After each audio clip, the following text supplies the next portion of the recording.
Namaste everyone. Welcome to Nokriya Guftagu, a unique kind of corporate gupshup, the show where we spill the beans on what really happens inside the corporate world. I'm your host, Sesha Namdev. We are in for a treat today on Nokriya Guftagu. Our guest, Trideep Rizin Sharma, is a rock star in the corporate world. He has been a top-notch executive, a career coach, and a corporate trainer. Get ready for some wisdom bombs. Welcome, Trideep Rizin Sharma.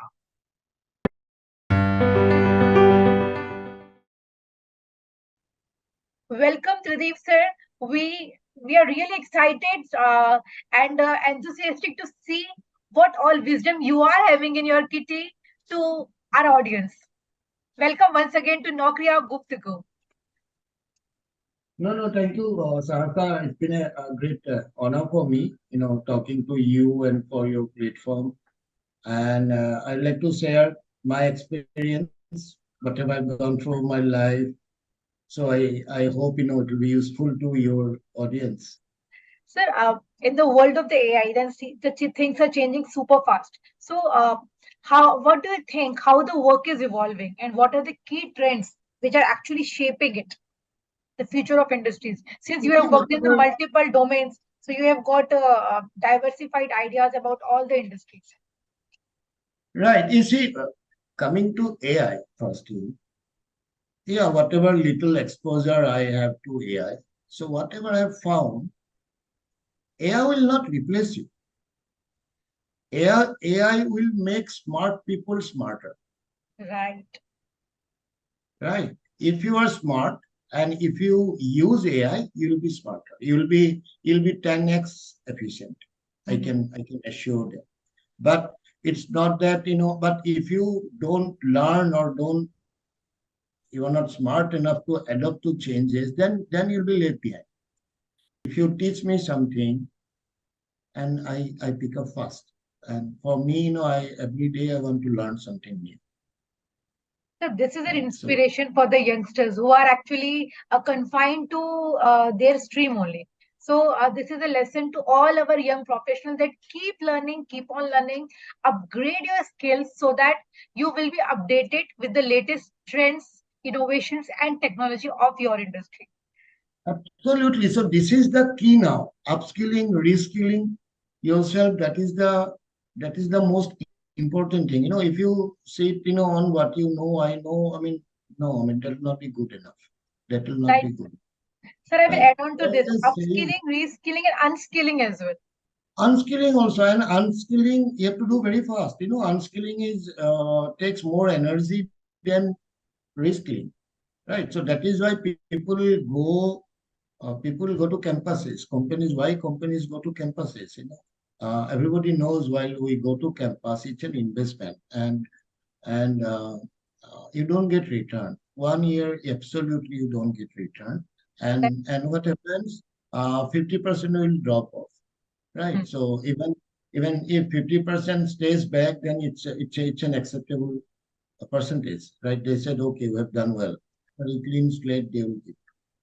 That's right. That's right, sir. And this should be taken as a strength for the fresh young professionals who actually all the time complains that I have no experience, so I'm not getting job. But you can use this punchline from Pradeep sir, like you are just like a blank slate, and they can create a beautiful art or maybe beautiful design as per the requirement of the company. So use this thing. Another thing I'll tell you, tell you, this is a very age-old debate. They said, people don't take inexperienced people, and these children say, if you don't give me chance, where do I get to experience? Right. Right? People, you need to see what he can be. So They that can be. requires a lot of maturity, lot of expertise, a lot of thoughts. Right? That's true, sir. That's true. Sir, what do you think as an HR leader? Because you were additional vice president in Patel Engineering for so many years. You were GM, general manager, HR. So, sir, what are the key things which actually HR leaders sees in the job candidates? The people, like as you have already explained, you have interviewed the VPs, you have interviewed the fresh people from the campus, you have interviewed the general managers, you have had a lot of around more than you have interviewed more than 10,000 people. So, Yeah, sir, more than yeah. what are the key points you want to share with our young professionals? Yeah, I mean, so many things, like if he's a professional, you see, there are various ways of looking at that. First thing always attract is attitude. And everybody says attitude. But how you make it, attitude is a big term, people use very loosely, is attitude bad, attitude good. Right. So, right. So, uh, if you forget everything, you like a smiling face. Mm. You like people who says yes, I can do it. Right. You say people who talk straight, right? So these are the minimum common trends, right? Like these are the people who will attract you. But then when you recruit for a position, you are given a mandate for a user department. I need a such and such person. Like so, you have to see to that, not only my liking or disliking. So I normally divide into three parts. One, whether he or she can do it. It means whether he or she knows the job. Can he do it? So that is the suppose if it is a technical department, their department will see whether he has that knowledge, experience enough to do whatever job we give to him, whatever in our mind, what he has to deliver. That is the part one, whether Mhm. he can do it. You can do. But he can do it doesn't mean he will do it. That's right. That's right. Right? Suppose, Sasa, suppose if I ask you, suppose from your home to your office, it is 10 kilometers, Mm. right? And I ask you, Sahasa, can you walk 10 kilometers? The answer will be yes, right? Obviously, yes, you can walk 10 kilometers. And yeah, if I ask you, can you walk? So Right. that cultural fitment is very important for a sustainable. Right. So you have just concise the complete job recruitment process in three golden nuggets. So I expect my young professionals to follow all these instructions given by Pradeep sir and try to inculcate in your interview, showcase that you are uh, willing to do the things, you are company fit, understand, research properly before going for the interview about how the company's culture is, and go inside the go to get the insider insight from the glass door, see how the culture of the companies, try to behave accordingly. And foremost Absolutely. important thing is try to develop a pleasant personality, a smiling face, a confident gesture, and an attitude that is, I can do it. I will be doing it. Absolutely. And I'm ready to learn. I'm ready to learn. Right, right. Right, you have to learn because you see, I always say that students they think they've learned everything. Like I have also come from an engineering college. I always say your learning will start once you cross that main gate of your campus. Hmm. That's true, sir. That's perfectly, absolutely right. So, sir, what nowadays people are looking for the entrepreneurship and startups as well. So, what is your suggestion to the young professionals or the people who are mid-level career professionals who are actually looking for the and who have a vision for to start some entrepreneurship venture or startups? So, what challenges and opportunities do you think uh, are real in the system for the aspiring entrepreneurs? Yeah, it's a big question, right? I don't know whether I'm equipped to handle that, but I would say certain things. To be an entrepreneur, there'll be always uncertainty. That is number one, right?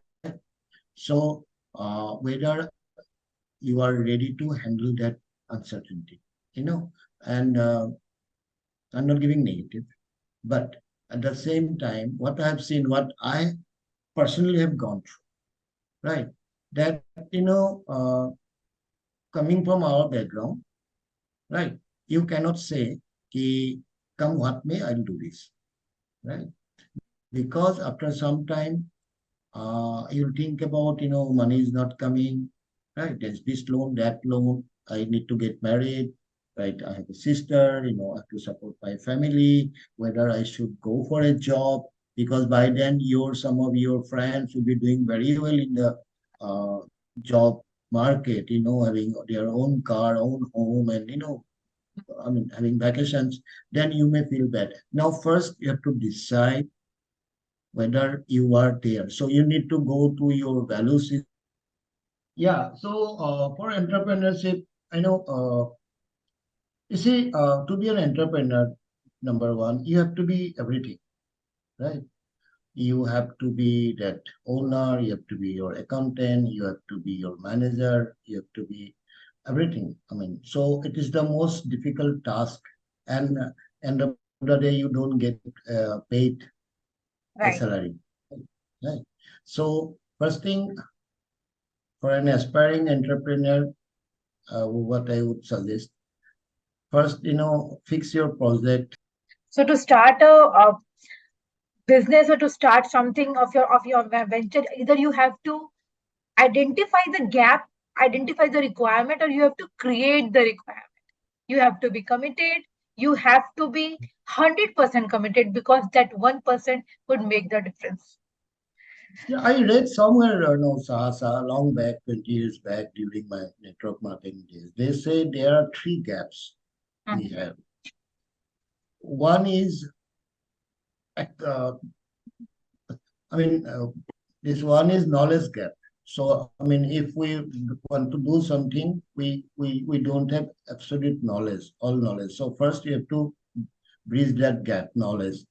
Second, another important is belief gap. So sometimes we don't believe ourselves it can be done, that I'll do it. So that again you have to bridge that belief gap. And the biggest gap is another thing which we'll have to look after, that is the action gap. We Mm. may have knowledge that we may have knowledge, everything we should know Mm. about it. We may have the belief that yes, if others can do it, I can also do it. I have all these things in me. But we don't take that action. That action gap is there always. So you have to take care of that action gap. Because once Bill Gates was asked, it's very good question was asked.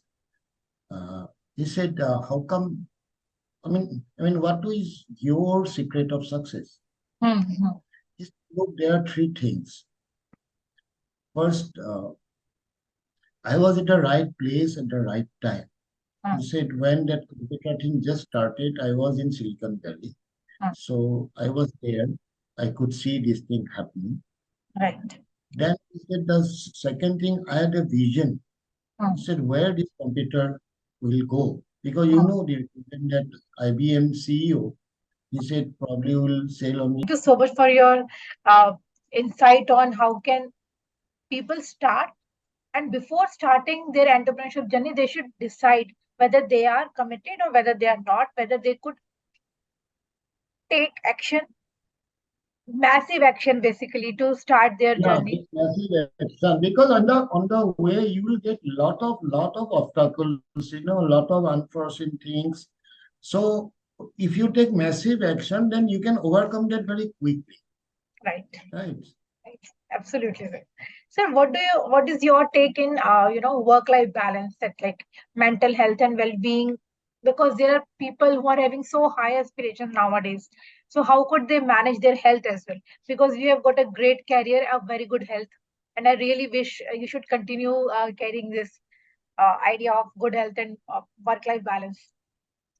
Yeah, thank you, Sahasa. One thing I always believe, that work pressure will be there, and it will be more and more.